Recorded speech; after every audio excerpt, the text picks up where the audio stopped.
High বন্ধুরা, কেমন আছো? আশা করি ভালো আছো। আবারও নিয়ে চলে এলাম নতুন একটা ভিডিও। ভালো লাগলে লাইক কমেন্ট করবেন আর সব বন্ধুদের কাছে ভিডিওটা পুরোপুরি শেয়ার করে দেবেন। পুরোপুরি ভিডিওটা দেখবেন, টেনে টেনে দেখবেন না। যাই হোক, আমি এখানে দেখতেই পাচ্ছ একটা মাটির থালা নিয়ে এসেছি। অবশ্য মাটির থালাটা আনাটা খুবই জরুরি দরকার। ধনতেরাসের দিন মাটির থালাই দরকার পড়ে। যাই হোক, আমি প্লেন একটা থালা নিয়ে এসেছি। এনে থালাটাকে ভালো করে মুছে ডিজাইন করে নিয়েছি, ফুল তৈরি করেছি। অবশ্য খড়ি মাটি দিয়েছি আর আবির দিয়েছি। আবির দিয়ে ডিজাইন করে নিয়েছি। নিয়ে আমি এখন 14খানা প্রদীপ নেব। অবশ্যই 14খানা প্রদীপ লাগবে। এখানে এই থালার ভিতরে 14খানা প্রদীপ দিতে হবে। সেই বুঝে প্রদীপগুলো সাজিয়ে সাজিয়ে দিতে হবে, ভুল করলে হবে না। যেটি হোক, ধনতেরাসের দিন 14খানা প্রদীপ এই থালার ভিতরে দেওয়াটা খুবই জরুরি দরকার। অবশ্য সাজিয়ে সাজিয়ে এক এক করে প্রদীপগুলো আমি পুরো বসিয়ে দিচ্ছি, আর যাতে পড়ে না যায় কোনোভাবে, আর নড়াচড়া না হয়। আর প্রদীপের মুখ এক একটা দিকে ঘোরাতেই হবে, না ঘোরালে যখন জ্বলবে প্রদীপগুলো তখন সমস্যা হয়ে যাবে, নিভে যাওয়ার সম্ভাবনা থেকে যাবে। যাই হোক, এক এক করে প্রদীপগুলো পুরোপুরি আমার সাজানো অলরেডি হয়েও গেছে, দেখতেই পাচ্ছ। এবার আমি এখানে তুলো দিয়ে দেব। তুলোগুলো ভালো করে এক এক করে আবারও বসিয়ে দিতে হবে। অবশ্য তুলোগুলো বসানোর সময় খেয়াল রাখতে হবে যাতে তুলোগুলো মুখগুলো যাতে ওপরভাবে দেবে, সেই বুঝে সবসময় যেন প্রদীপের ভিতরে তেল ভর্তি করে দিতে হবে। যতটুকু তেল, অল্প করে তেল দিলে হবে না।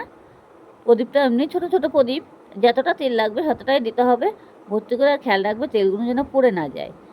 এবার দেখো, আমি এক এক করে সব পোলতেগুলো প্রদীপের ভিতরে দিয়ে দিচ্ছি। আর দেখতে কিন্তু খুবই দারুণ লাগছে। ধরানোর পরে এত ভালো লাগছে, কি বলবো আপনাদেরকে। ধরাইলে পরে খুবই ভালো লাগবে। ধনতেরাসের দিন এভাবে দিতে হবে। অনেকে অনেক সময় বলে না যে 14 প্রদীপ দিতে নেই, মা বাপ মরে গেলে দিতে হয়। অবশ্য এটা ভুল ধারণা। ধনতেরাসের দিন 14 প্রদীপ ধরানো খুবই জরুরি দরকার। যাই হোক, দেখো আমি সিঁড়িতে আলপনা দিয়ে নিয়েছি। এই যে, অবশ্যই সিঁড়িতে আলপনা দেবো কী করে, নিচে আমার প্রচুর জল। এই যে বাঁশের চারের ওপর দিয়ে যাওয়া আসা করতে হয়, যার জন্য নিচে প্রচুর পরিমাণে জল আছে। যাই হোক, আমি এখন প্রদীপগুলো পুরোটাই ধরিয়ে দিয়ে দিয়েছি। এই যে অলরেডি প্রদীপগুলো ধরানো হয়ে গেছে। এবার প্রদীপগুলো নিয়ে আমি এখন সিঁড়িতে এক এক করে পুরো বসিয়ে দেব। অবশ্য সিঁড়ির ভিতরে বসিয়ে দিতে হবে। তার মধ্যে আমি আবার আবির নিয়ে নিয়েছি। আবির দিয়ে বারান্দার মধ্যে আমি একটু আবির দিয়ে আলপনা আঁকলাম। এই যে আলপনাটা এঁকে নিয়েছি খুব তাড়াতাড়ি করে। আলপনাটা এঁকে নিয়ে আমি এখানে 14খানা প্রদীপ এখানেও ধরিয়ে দেব। এখানে 14খানা প্রদীপ ধরিয়ে দেবো। ওই যে থালার প্রদীপগুলো ছিল, সেই প্রদীপগুলো অবশ্য আমি আবারও এখানে নিয়ে এসেছি। এই যে এখন প্রদীপগুলো এখন পুরো জ্বালিয়ে দিয়ে দিয়েছি। দেখো, এক একটা মাথায় মাথায় পুরো বসিয়ে বসিয়ে দিয়েছি। এত ভালো লাগছে দেখতে, খুবই সুন্দর লাগছে। এই যে খুবই সুন্দর লাগছিল। দেখো, এভাবে প্রদীপগুলো ঘরের মধ্যে দিলে পুরো একদম মা লক্ষ্মী একদম পুরো খুব খুশি হয়।